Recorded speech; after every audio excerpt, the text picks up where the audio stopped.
on all 4 tatami now.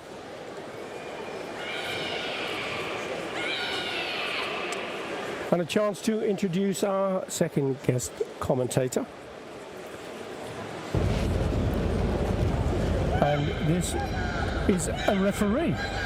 And the referee is from Mexico, Alejandra Muñoz. Hi, how are you? Alejandra, how are you? Fine, thank you.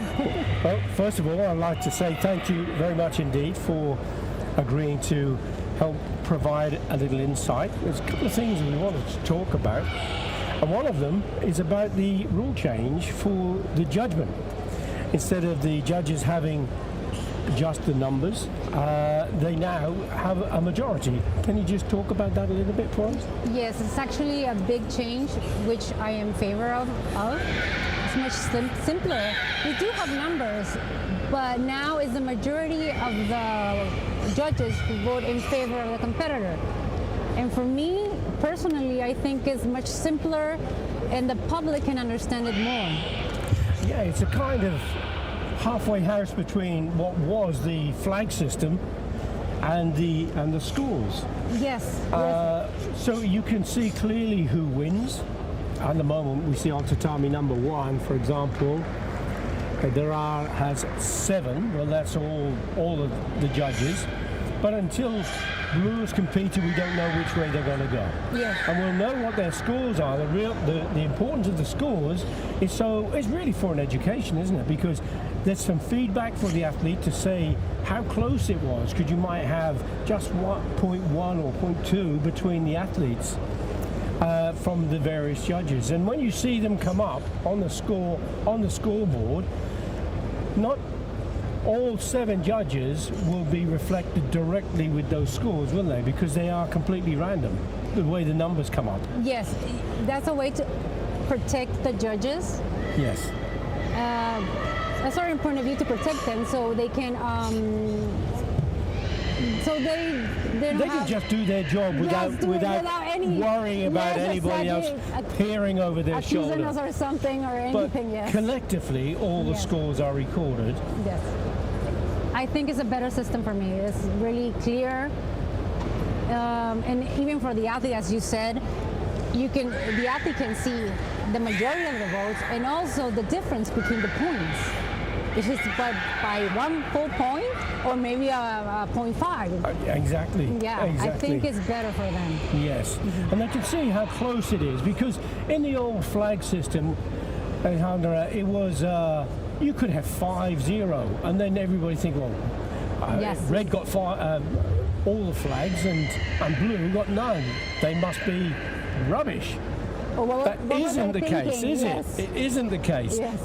They could have been very, very close, but no one would know how close the judges were giving. But with the scores, it gives an indication, doesn't it? Yes, it does. Just how tight it is. Yes, and maybe where are the judges' balance headed to, sure. Right? Yes.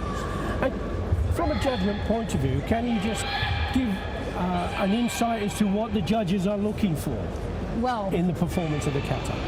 In the performance of the judges, we always look from the 10 criteria, right?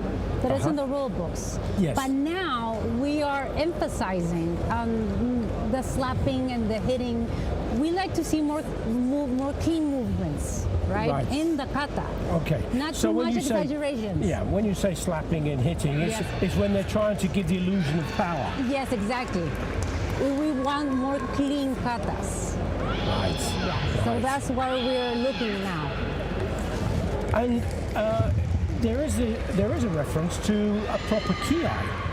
Yes, also not too long. Can you just explain what a proper ki is and what's the change? Just not too long ki, because I heard not a scream. Yes, I heard a lot of, especially the females, they like to prolong the ki's, and that's not correct karate.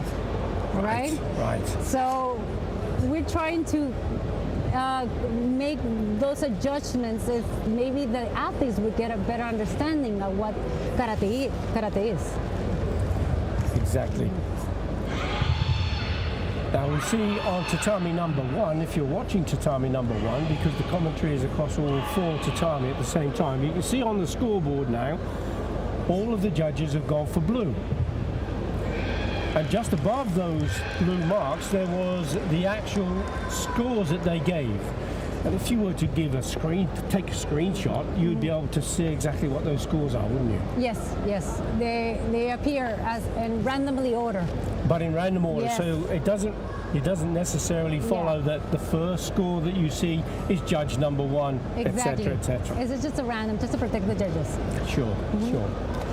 But it doesn't take anything away from the actual score. No, exactly. And we see blue competing now on tatami number 3. This is Hisami Nakaji of Japan against Carola Casale of Italy, and the scores have just been awarded on tatami number 2, and it is a 5-2 score in favor of Onomahu against Shimizu, also of Japan.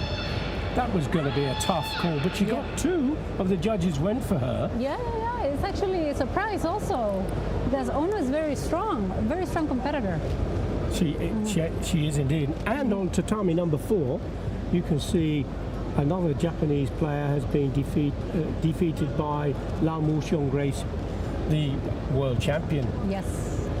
So female kata, very, very tough, and they're going to be going for this is the semi-final, so we've had the quarter-final. The athletes have been chosen who are going to go through on 3 of those tatamis now, and then it will be the semi-finals, Yes. which we'll see a little later. And the losing quarter-finalist does get a chance to go for bronze Yes, against the losing semi-finalist. And then the winners go to the final.